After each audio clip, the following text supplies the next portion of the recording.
You really are something. I really am, aren't I?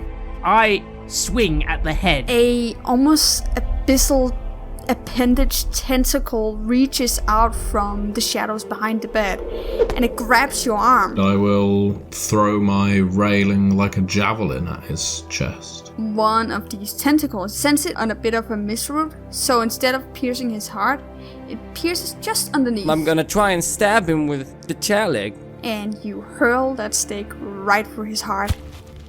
And he freezes. This is Red Moon Roleplaying. I'll try and page Teller to get him to come down and pick us up. Well, when you call Teller, he doesn't pick up his phone. Seriously, that son of a bitch. Actually, I haven't heard from Teller in quite some time now. I see. Well, that puts a spanner in that plan, then. Well, here are our options, gentlemen. Either Alan reaches out to his boyfriend. Sure, he has a car. Yeah. I'm sure he won't mind us transporting a body. Well, it's a bit messed up, but I'll just have some explaining to do. But then, Alan, let's think. I know well the cost of introducing our kindred society into our mortal lives. Perhaps this isn't something you want to do. It can seriously... we don't... I can spend that, I say. Well, you won't need to... don't get me wrong. I believe in consent here. I wouldn't do anything if you didn't want me to. But I can.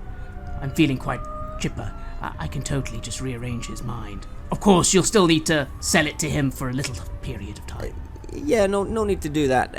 Either I just call him, or he could even come here and pick me up and just get me to the car at red number 5, and then I'll drive that from there to here. Or even I'll get a cab to red number 5 and then come back with a car and pick you guys up. If you can just find a place to hide away for a bit. I'm sure there's plenty of alleys. We could even stick him in a dumpster. Yeah. If you do that, and I'll go get the car, and that should be okay. All right. Okay, Vincent, you take his top half. Sure thing. I'll go to help Dolph carry this body. Again, being on the lookout for anyone looking at us. I think we're going to try... I think we should try and make it look like he's, had too much, or we're looking after him just in case anyone looks at us. Okay, let's duck down an alley. Vincent. I think we need to get this body off the street as quickly as possible. I agree, and I move to assist Dolph in trying to prop Malinkov up, so it doesn't look like we're dragging him, but obviously eyes looking around. Is anyone watching us? Maybe. It's difficult to determine.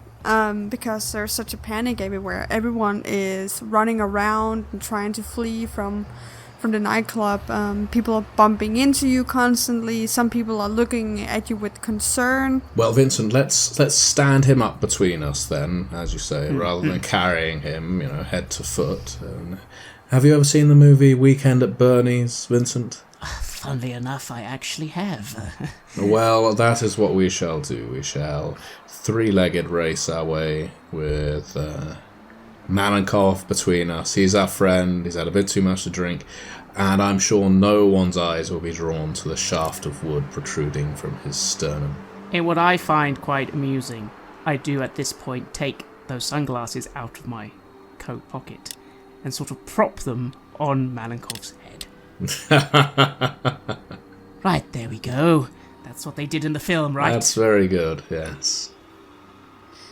Alright, so you miraculously managed to get Malinkov out of the most busy part of the surrounding part of the nightclub. And you get him into an alleyway nearby, where it's quiet down. You can still hear people yelling in the distance. You can hear ambulances. You can hear police cars approaching. But you have him secluded now. Wonderful. As we sort of stow him away, perhaps behind a bin or some trash bags, I say to Dolph, right then, we'll just wait here for Alan, and we did it. We took down a big bad La Sombra. I'm actually feeling quite elated. I don't know about you. A big bad La Sombra. Yes, I am feeling elated, although probably not for the same reason. And very witty touch there, Vincent, with the sunglasses. Well, thank you, Dolph. And I'd be remiss to say that you weren't extremely impressive in there. That was a throw. Did you ever do javelin at school? I did do well at school at sports, but it wasn't the vocation that I was going to end up in. It was fair enough. It still was an excellent throw. Most good. Right, we'll just wait. What are we going to do after all of this, Vincent? If the sheriff Hey, is that guy okay? A homeless man, presumably, wearing a beanie and fingerless gloves and a big, once green coat, approaches you. He is kind of warming his hands and looking up at you and looking with concern in his half-blind eyes on Malinkov in between you. It looks like you have one hell of a night, huh? Oh, yes. Our friend had way too much to drink, and, well, you know how it is. Suddenly you're collapsing in an alleyway, plus I think he got a bit hurt. There's a big fire going on over there. Yeah, I've tried that many times myself. Collapsing in alleyways, that is.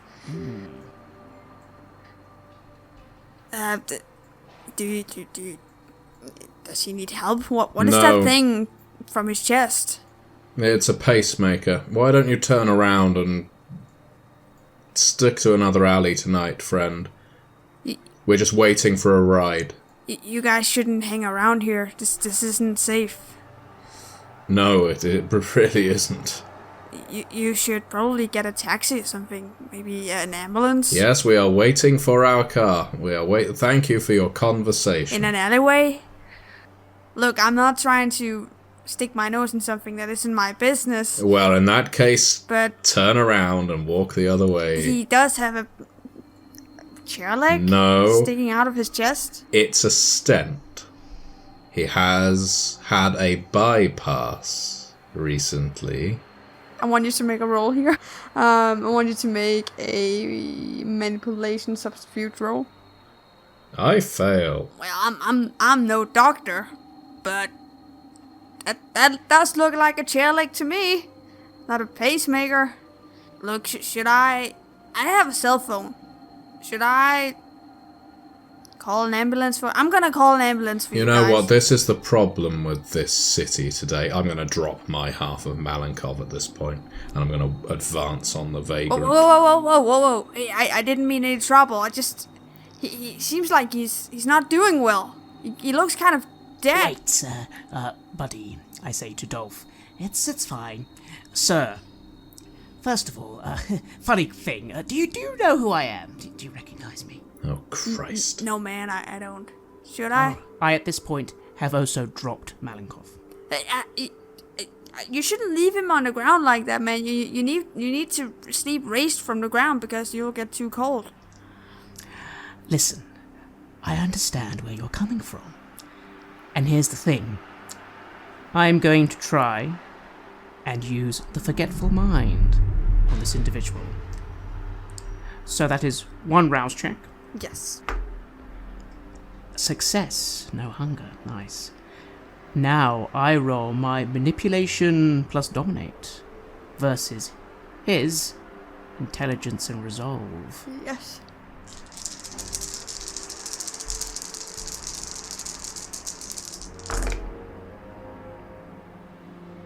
Four successes. I go towards him and I kind of just suddenly move forward to clap him on the shoulder and kind of turn around with him, holding his gaze. I'm sure he is about to say something, and I just say, here's the thing. You remember coming to see two individuals who looked very alarmed and hurt from a fire nearby. They weren't very nice to you. In fact, you're worried that we might be on drugs or something. And I then came towards you, trying to go for your wallet. You are very worried, and you think it's time to run away. There was never a third body. And as I finish, I sort of shove him a little and say, "Hey man, come on, just give us some money." He looks back at you and then quickly turns around and runs back into the darkness from where he came.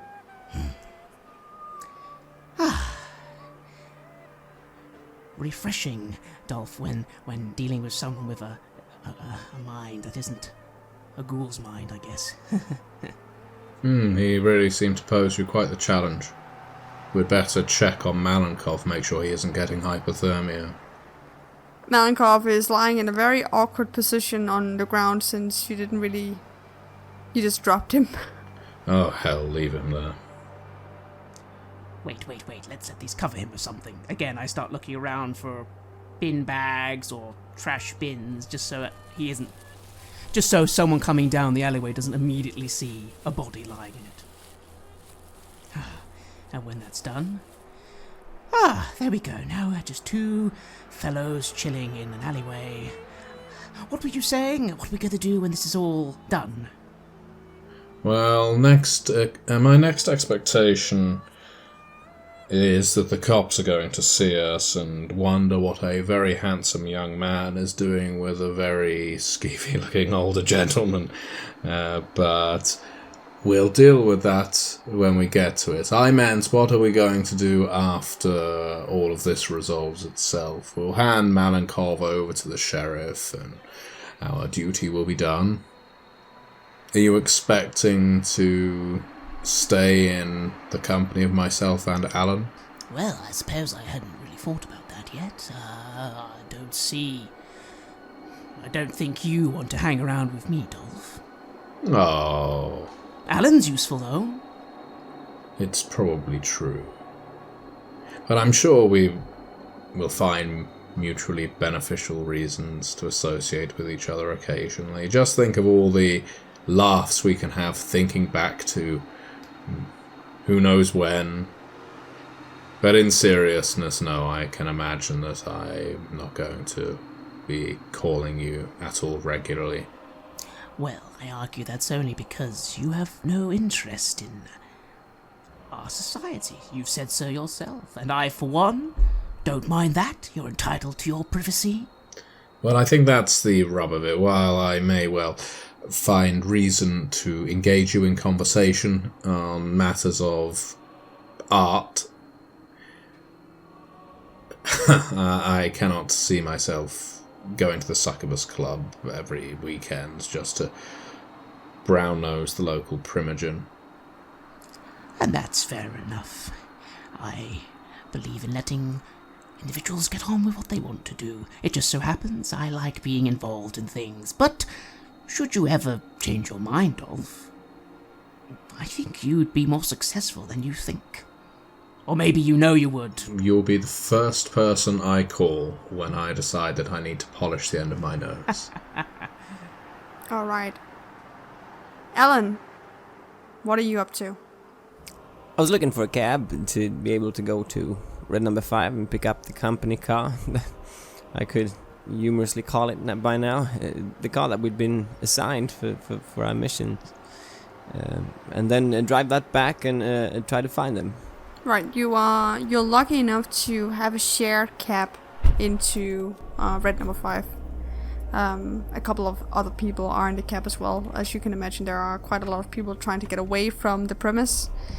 But you get there safely, with not too much of a waiting time. Yeah. And I was really just trying to keep a low profile there in the cab because I feel a bit upset and I kind of look the part. So I was happy they didn't ask too much questions, but they were probably all just itching to get out of there. So at red number 5, I look for the car we were assigned. Well, the car Should is be- still parked the same place as you left it. It's untouched. Red number 5 looks desolated, which is quite odd on an evening like this. But you know why. And you can still see a couple of policemen walking around the premise with their dogs sniffing around. Alright, so finally turned over to the mortal authorities. Well, I suppose that's good. I'll get back to the guys as soon as I can. Well, as you enter the car, you can see a flashlight reflecting in one of the side mirrors of the car, and you can see a police officer is approaching you with his dog. Excuse me, sir. Yeah. I lowered the window a little bit. You wouldn't happen to know anything about what happened inside red number 5 behind us? I can see that you've parked close by, and your car has been parked for quite a while, looking at the Yeah. condensed windows and. Yeah. No, I'll be frank with you. I was coming here to have a good time tonight, but turns out, I don't know, something went down at the club, and I decided to go elsewhere until now that I came back to pick up my car. Alright, so you haven't heard anything about what happened in there? Well, I did walk up to a guy standing outside smoking. He said that there's been someone was causing a ruckus. I don't know. Yeah. Well, You- that's how far we are, but we have no idea who that is, and the owner isn't speaking. So, You weren't able to. I mean, surely there must be other people that were in the club that you could have talked to. oh yeah, my team is on the case, but just wanted to know. I mean, you could look like a local, and as you said yourself, you wanted to Part of go the in city, there. yeah. So, No. I was sad to see that this had happened. I was actually. It's a funny story, man. I'm a jazz musician. I was hoping I might talk to the owner myself and get a gig at a place like this. You go here? You go to this place? no, I'm in my 50s. I don't really go out anymore. But. Yeah. All right. Look, if you hear anything, see anything, or could help Yeah. the police, and don't be shy and contact the Chicago Police Department if you Yeah. happen Yeah. to anything. Of course. Yeah. I'll do that. I'll ask around. I had some friends who might know more. I have no idea, but I could ask around. Yeah. I'll let you know. Yeah. Sure. Well, have a safe journey, sir. You too. And I roll up the window, and I feel bad because now I'm sort of under another part of the city, but it still feels bad that I'm not helping the people who are trying to keep things orderly in this place. It feels bad to not be completely honest with them, because I kind of have to. And I miss Beethoven. I turn on the ignition and I start driving away. All right. So, after a little while, Dolph and Vincent, you do see Alan approaching with the car. And, Alan, you can't see Malinkov anymore because they've hidden him behind and beneath the trash. And I roll up and I roll down the window. You guys ready to go? Where is... Oh, he's fine. Good work, Alan. Good work. Let's, would you come out the... Actually, you stay in the car, and me and Dolph, let's, recommence the grabbing of our friend. Yeah. Come on up, sleepyhead. Let's get you to the car.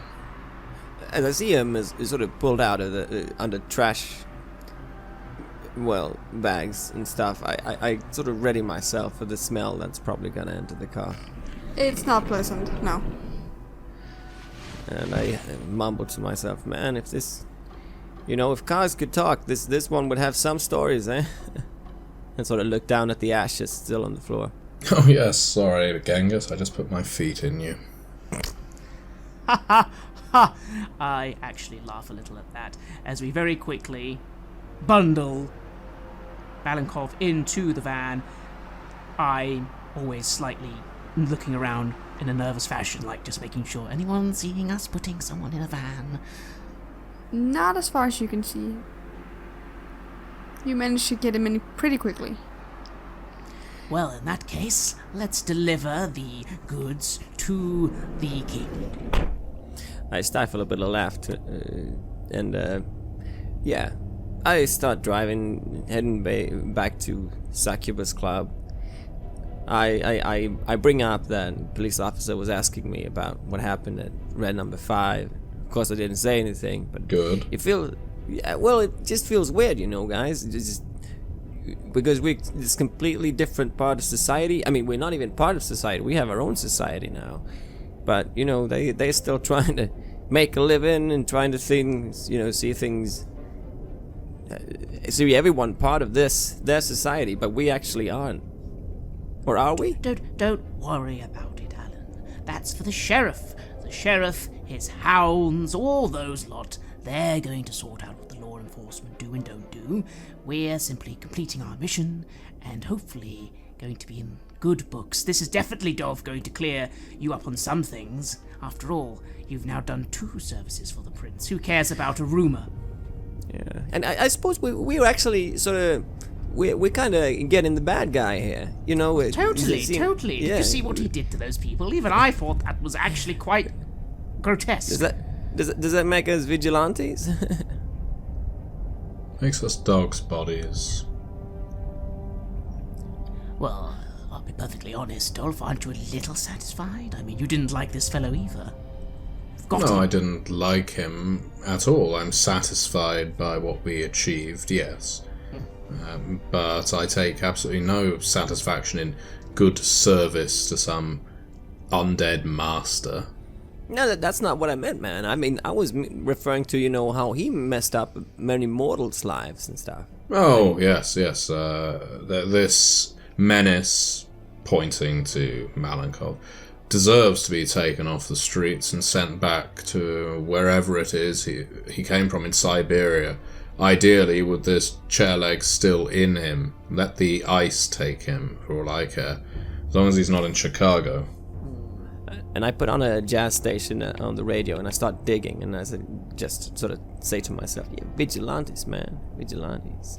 And I sit back, seeming quite pleased. I do take a moment, privately, to reflect on those corpses. Something inside me does actually find that unpleasant, and I don't want to think about that. And also, what he did, I can't explain. There was something very unnerving about being grabbed by darkness. But again, I bury that because I'm only thinking positive things. Positive things, positive thinking. Yeah, and I turn up one street and I say, do you know if vampires ever... If someone ever sort of sees themselves like as a superhero, powers being sort of out of the normal for people and deciding to sort of try to protect them and use their powers for helping mortals and stuff. Well, if you're planning on becoming Batman, Alan, I'm not planning on becoming Batman. Just the thought struck me. I wonder if people... Or kindred. I don't think there would be anything stopping you. As I've said to you before, Alan, really this existence of ours is what you make of it.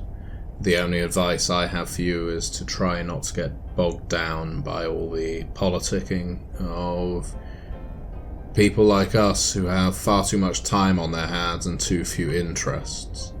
If you can't occupy your time with your music and with your mortal relationships, and you need to fight crime to give yourself some satisfaction, then I'm not going to be the man that stands in your way. Yeah, no, man. I don't want to do that. I'll even hook you up with a nice designer who can make a suit for you, a costume. that would, complement your proportions rather than give you unseemly bulges. I'm not gonna be a superhero, but I do kind of want that. I want that costume. Yeah, you gotta give me that number if you got someone. I'm sure I can find somebody.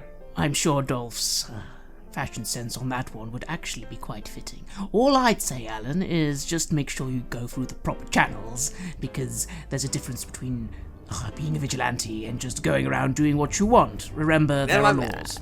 I'm not saying I'm gonna do it, man. I'm not. I was just curious if you have ever heard stories, since you've been into kindred society a bit more. Have you heard of someone that was doing this? I would say only the occasional bragging anarch, but to be honest, I don't hang around with them that often. Yeah, I don't think the sheriff would like that if someone is suddenly, because it's probably still some sort of breach of Masquerade. If even if you're using it to scare criminals and stuff. Let's just say if you send in your photos every day under an alias to your local journalist, that's going to get you killed. Yeah. Fun, man. You are now parking outside of your destination. How are you going to get Malinkov's body from the bottom floor to the top floor? I'll head on in, I'll find the sheriff and I'll ask for his instructions. We're not carrying him in through the front door, and if there's a service entrance, he can at least direct us to it. Alright, well, the sheriff does that. He doesn't see any issues with that. He's actually looks quite impressed when you are carrying the body of Malinkov inside. For the first time, you have muted the sheriff. He just looks on and guides you speechlessly. I smile and say, "See, the powers of teamwork, Sheriff." Yeah. We didn't kill anyone. Good, right? Yeah, that is good. How the fuck did you do that? Sorry, Don't ask us where we found him. It was all... Needless to say, we managed to recover him without any struggle. I assume you were in the tragic accident at the club? No. Well, we went to the Red Number 5, exactly where this tragic accident that you speak of happened.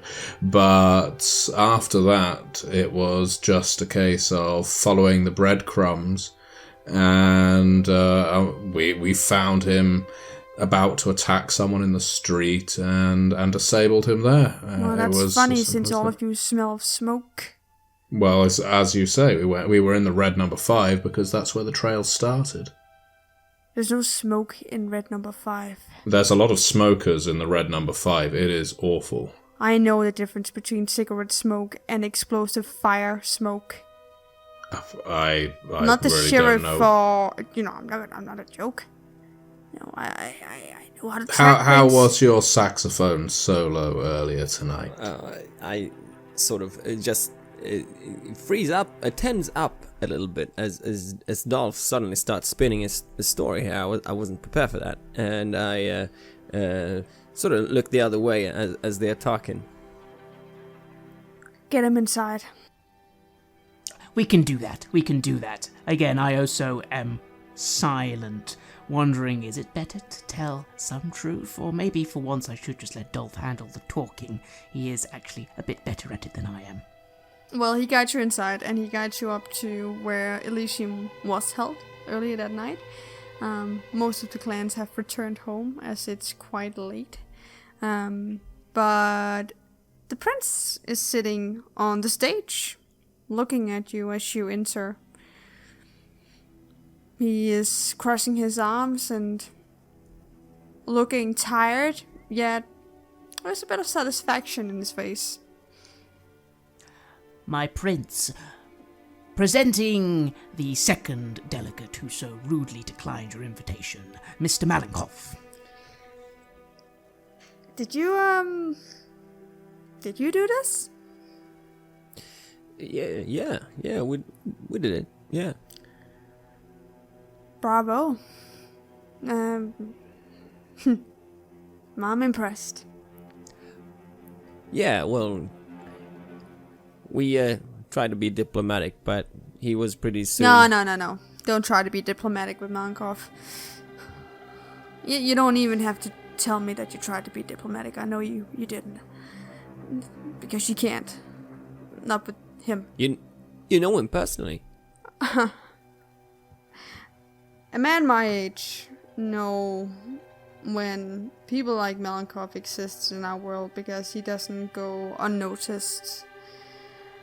So yes, you could say I knew him personally. Not in a friendly manner, obviously, because I'm a sane man, somewhat.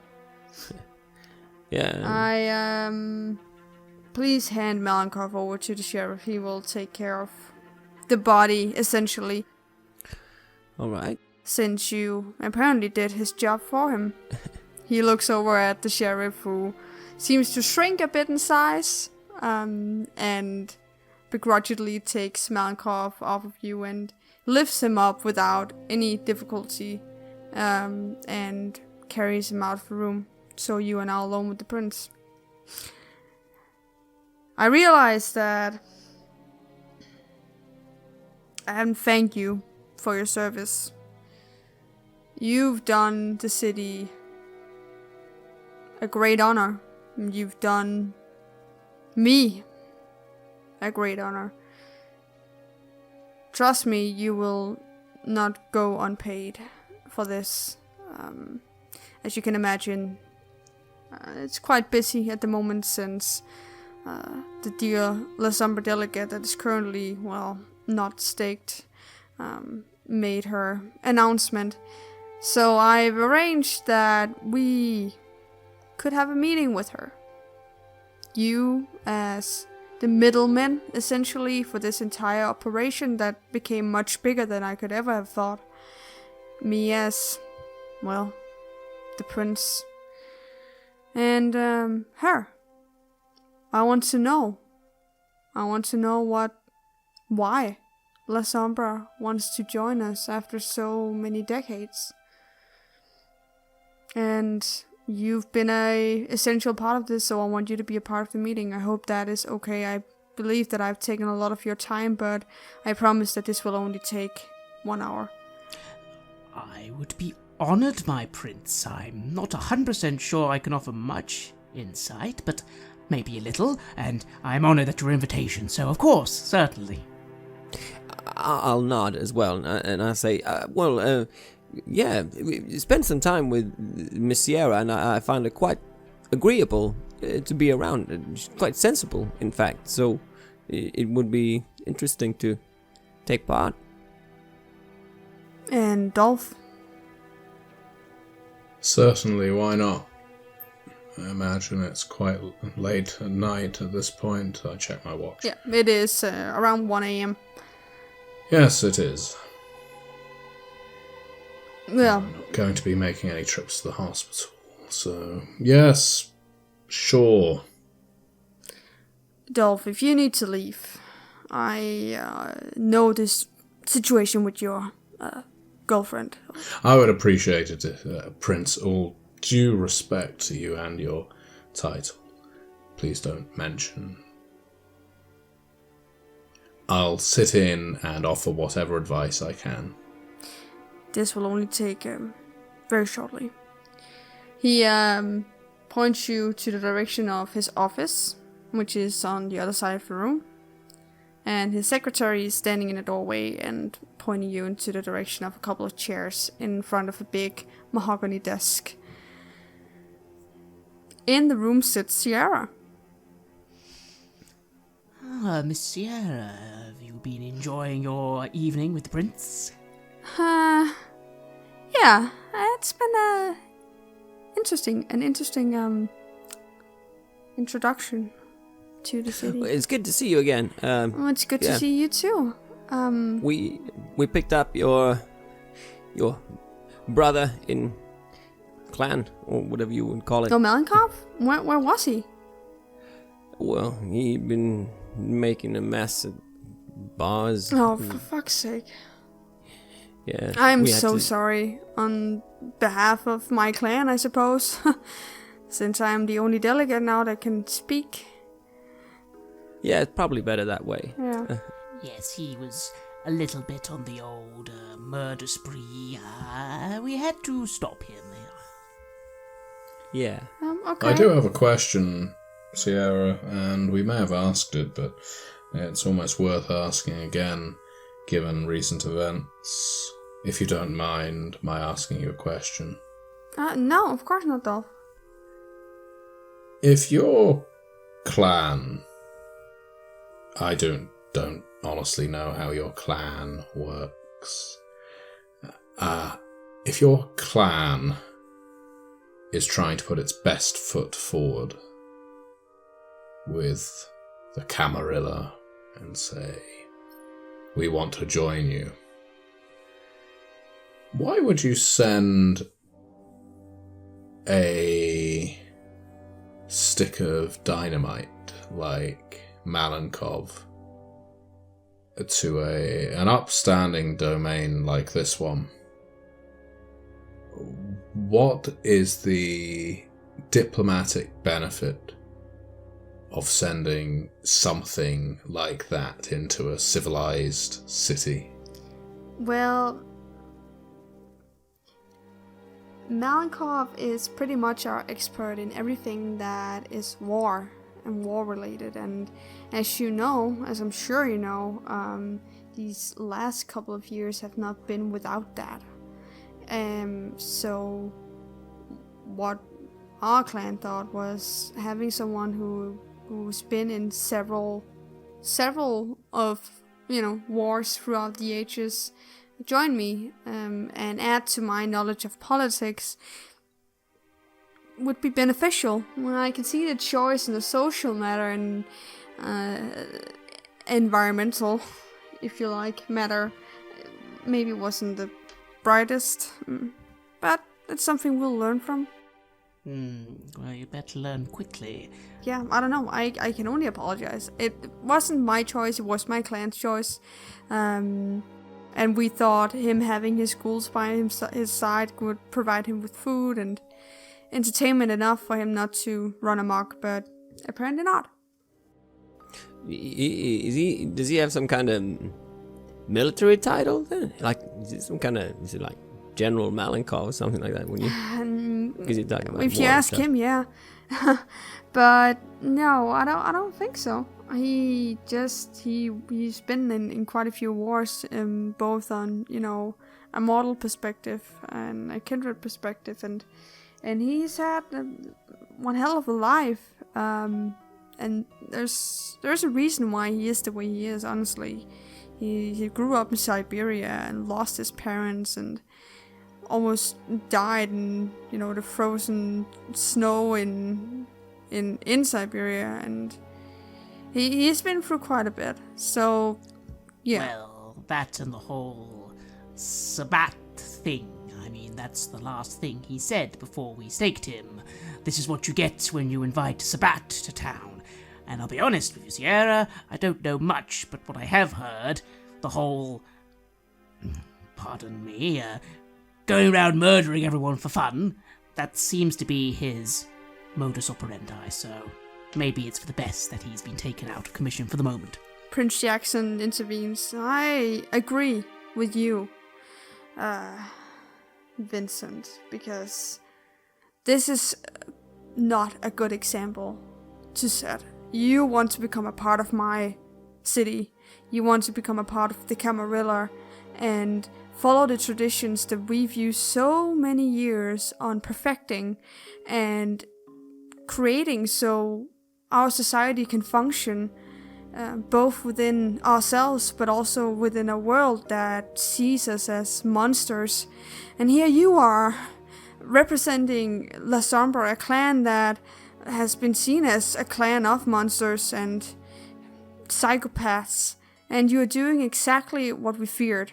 What you're doing right now is the complete opposite. of what is needed. And I have no issue sending you and your brother on your merry way out of my town, because you've done no benefit for me, and you've done no benefit for my friends here. You've done no benefit for the clans in the city or the mortals. So I would like to know, Sierra, what do you have to offer? What can you give me, now that I've shown you such hospitality? I've shown you such friendliness, greatness to invite you into my city and having you escorted and protected, just so several of my kindred mortals have been murdered. Sierra sits back in a chair. She doesn't look too disturbed or stressed or anything like that. Actually, she seems quite happy that he asked. Well, she says, what would it take? I mean, just name a price. Anything.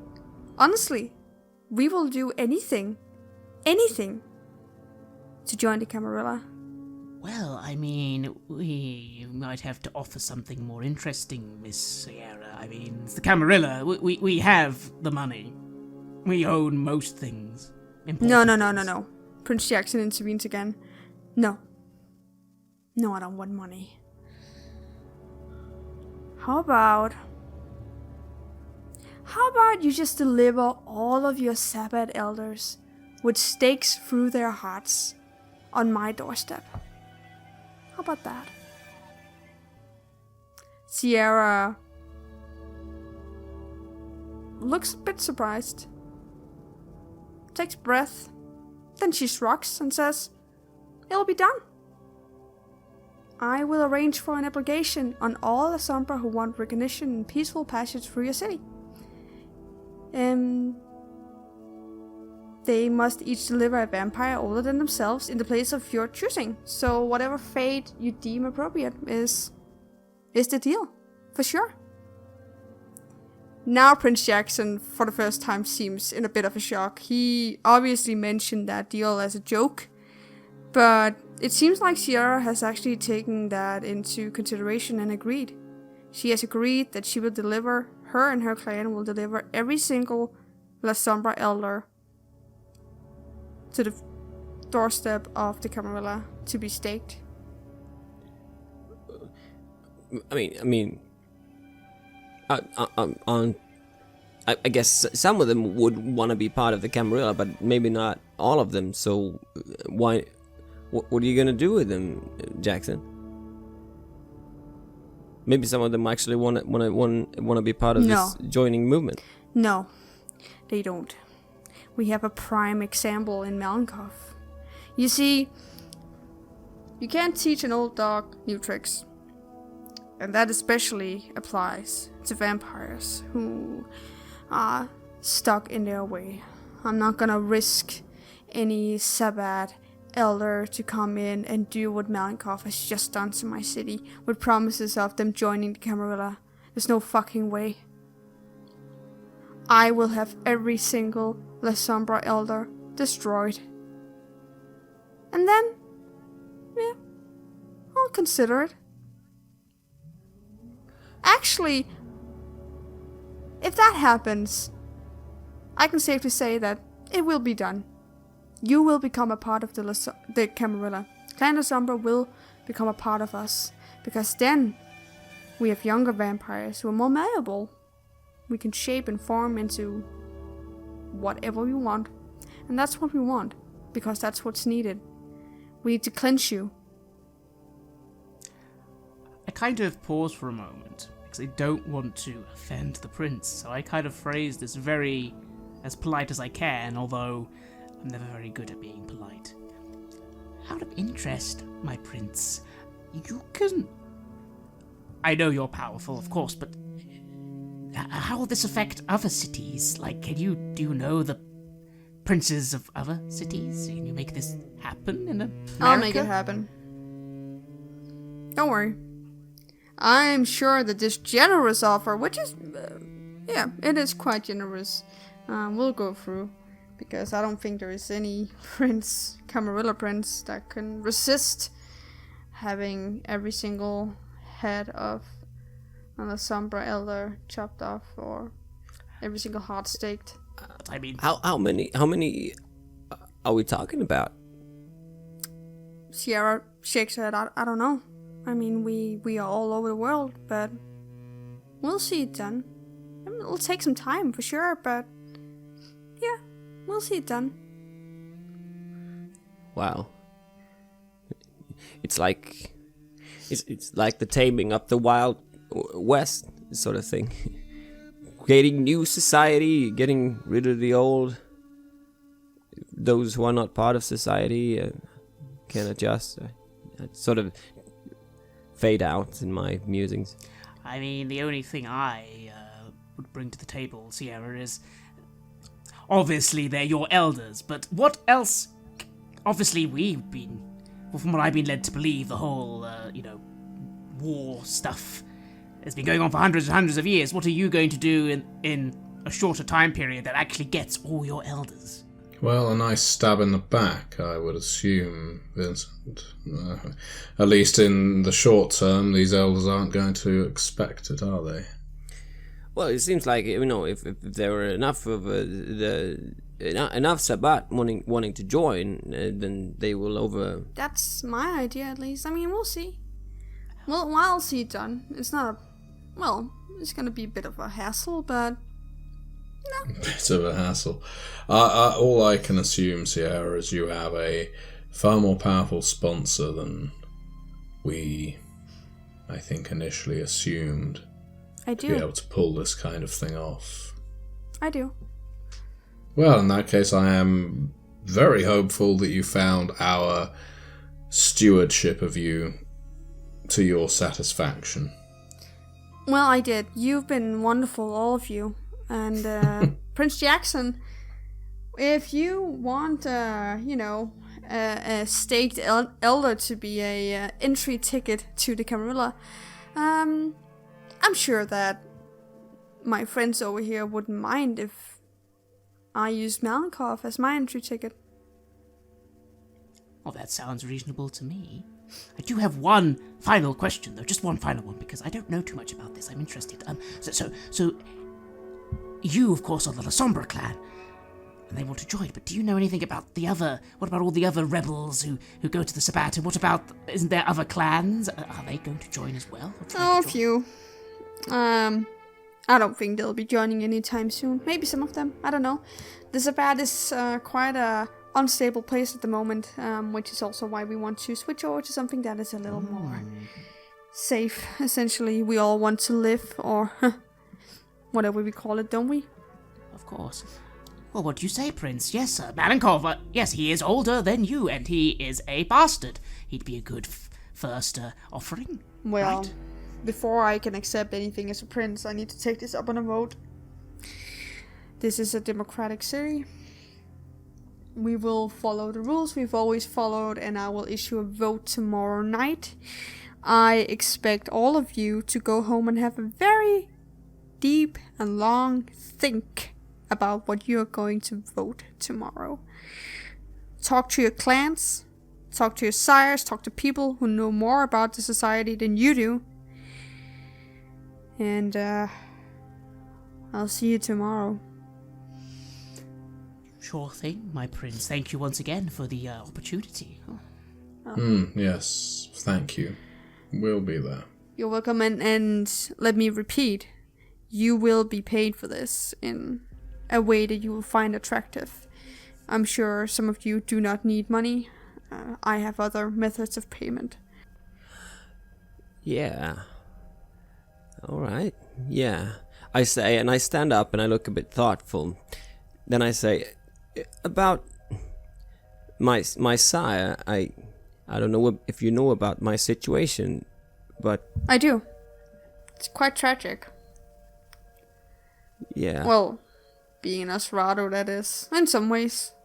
Do you have contact with them and know their reason why they do not want to talk with me, or Huh. do you know who it is? Alan, your situation is quite unique. I don't know your sire. You've been created without my permission. Oh. If we were to follow the rules of, I guess, the older generations of princes who were a little more stuck up in their ways, I would have killed you. Oh. Because, well, it's one of the traditions to be permitted to create a new vampire within a certain domain, which is mine in this case. But we're not in the Middle Ages anymore, Alan. You are human too, or you were human too, you are an individual still. And I decided that, despite you being created without my knowledge, that I would let you live. And I'm very happy I decided to do so. You serve as a great example for why those archaic rules should not be followed. Wow, I didn't know that. But I might be a Camarilla prince, but I'm not evil. If you desire, I will invest in finding out who exactly your sire is. It shouldn't be too difficult. We'll perform a couple of rituals, maybe some tests on you to figure out where your blood stems from, and we'll figure it out. You can see it as your payment if you'd like. As to that, I do have other ambitions that I'd like to see done. Well, consider it a friendly gesture then. Well, thank you. You're welcome. Gentlemen, if there isn't anything else, I suggest you take this time to have a good think about tomorrow, what you're going to vote. Of course, my prince. All I'd say in closing is, while I have done a very good job, it is all thanks to my sire, of course, Miss Jennifer Strauss. She has raised me very well, and if I'm to be rewarded, she should receive some reward as well for her good choice in character. Jennifer? Right. Sure. I would much rather that you got something out of this, Vincent, because you've been an active player in this. Your sire hasn't. Let's be real. I actually find it hard to agree with him, even though initially I want to say, yes, of course. There's just a strange... But then I do go, yes, of course. I know, I just feel she should be mentioned. But, of course, I'm grateful for whatever you could offer, my prince. I appreciate when a child can appreciate their sire, but we need to give praise where it's due. And in this case, it's you, not your sire. Alright, can I drop you gentlemen off somewhere? Actually, it's at this point I do reach for my own pager, and once again, just try paging Teller. Nothing happens. You might need to. My man, for some reason, isn't picking up. Alright. Well, we're starting to make our way through the club, maybe through the back door, seeing as we probably still look a bit rough, maybe even a bit bloody. I want to know where you are all going. What are you going to do for the night, rest of the night? You have quite a few, well, you have a bit of hours before the sun rises, 4 or 5 hours. So yeah, I want to know. Well, it's a little late for me to head on to the hospital at this point. I don't think they're going to allow me to pick up a patient at 2 a.m. or... I will see you all tomorrow night, Vincent, Alan. Sure, you don't want me to drop you off anywhere? Fine, if you could drop me off in my apartment. Yeah. Sure. In fact, and could I borrow your services for probably about 30 minutes? I mean, it's either that or you just take the car and I go get mine at the airport. No, I could actually do with a second pair of hands. All right, if you say so, yeah, sure. Okay, so I live here. I give you the directions. All right, yeah. Yes, I've just had an idea.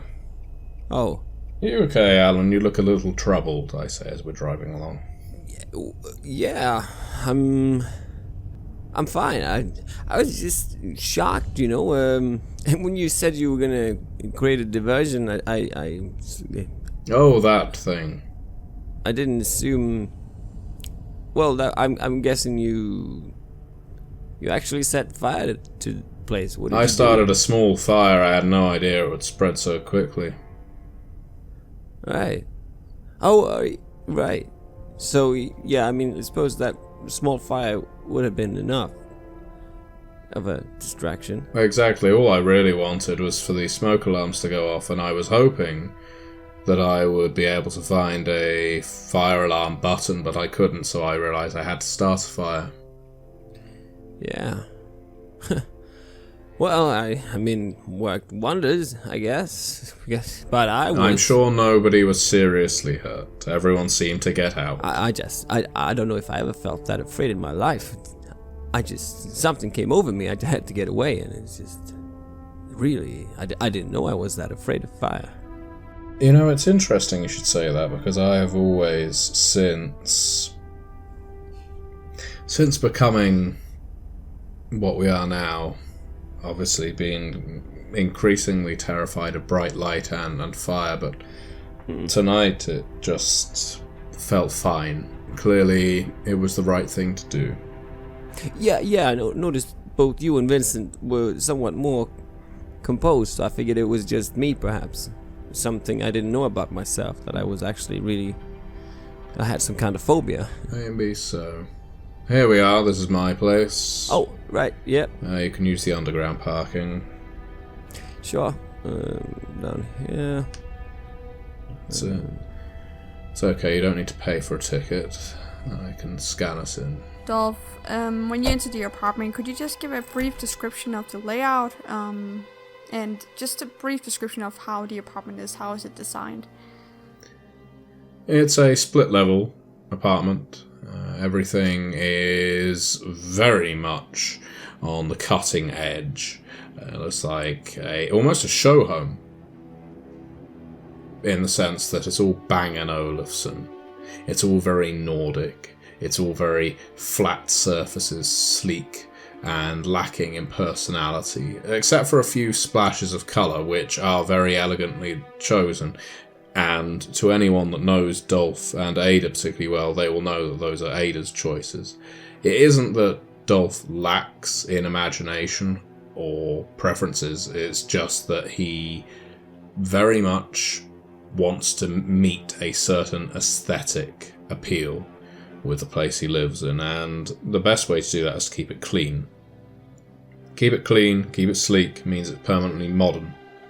Occasionally some things will need to be changed out, but rather than trying to build around them, he's more inclined to tear things out, throw them away, sell them perhaps, than the alternative.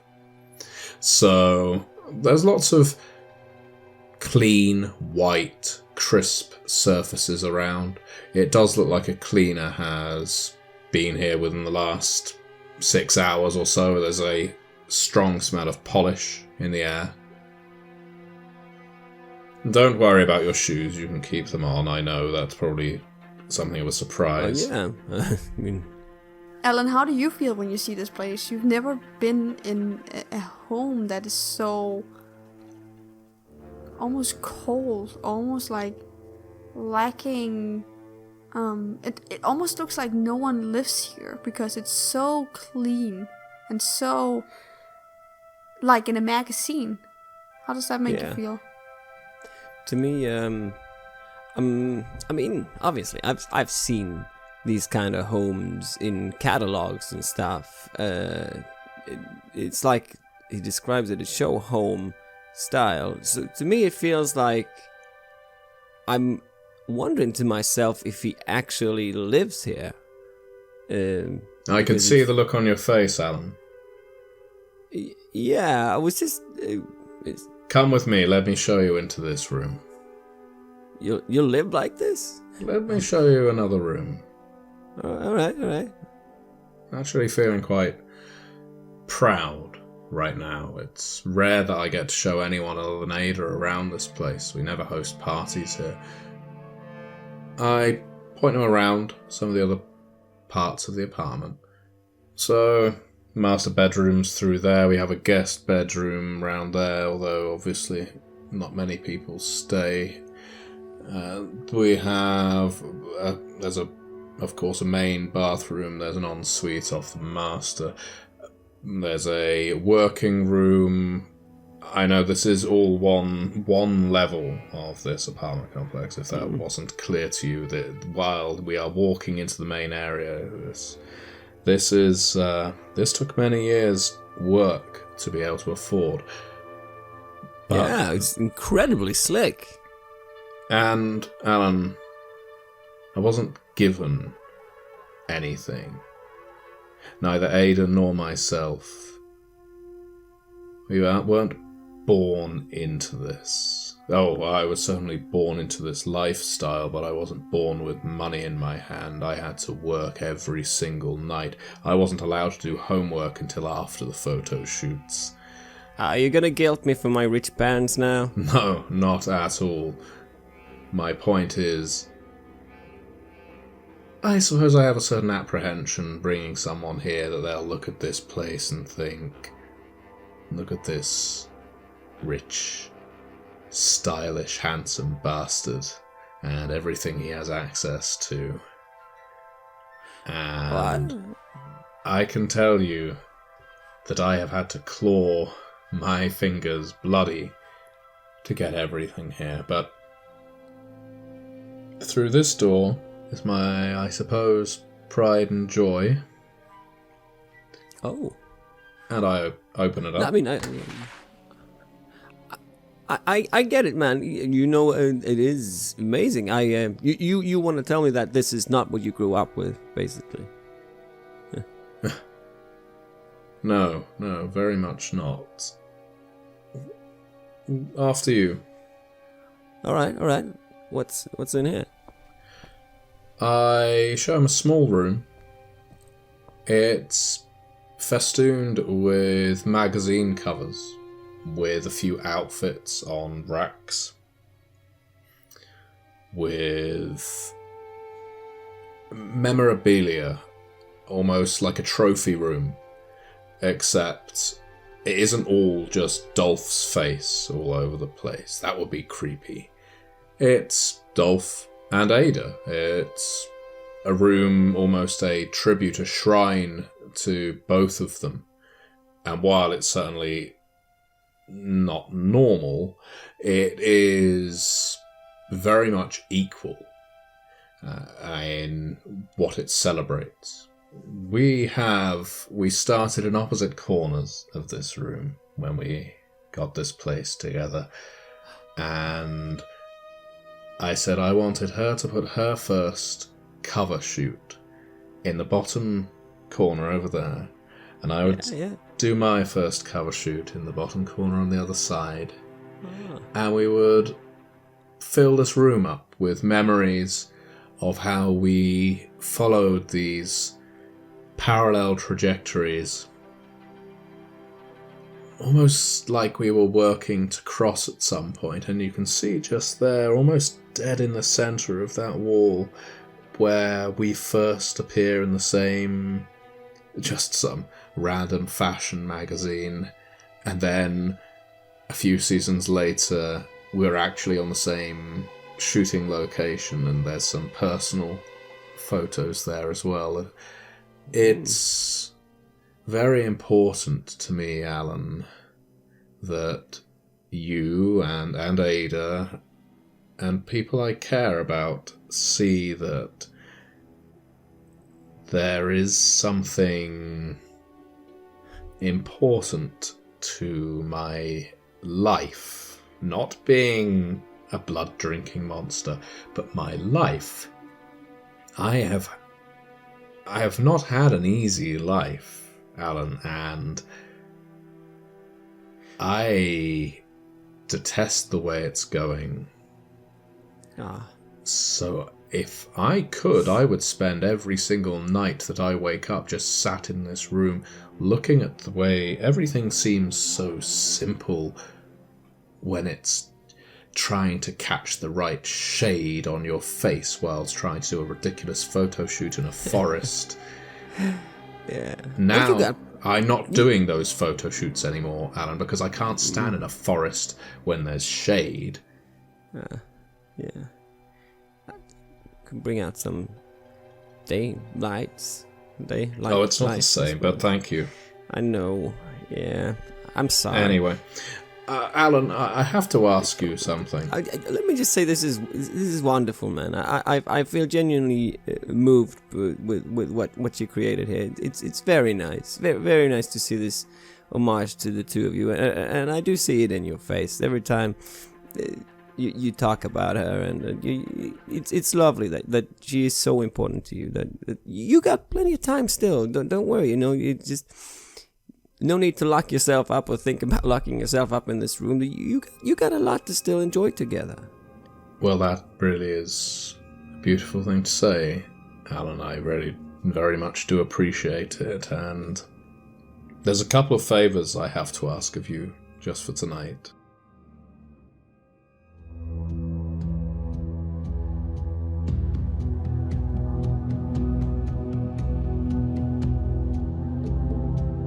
You have listened to an episode of Red Moon Roleplaying, where we played the chronicle The Sacrifice from Chicago by Night for Vampire the Masquerade 5th edition. Chicago by Night is published by our friends at Onyx Path Publishing, and Vampire the Masquerade is published by Modifius. Our storyteller was Klara Horskjær Herbøl, and we were also joined by the gentleman gamer Matthew Dawkins. Check them out on social media and on their Patreons to support their work in the tabletop space. The intro was composed for us by the amazing Simon Kölle, and he's also provided all of the music for this chronicle.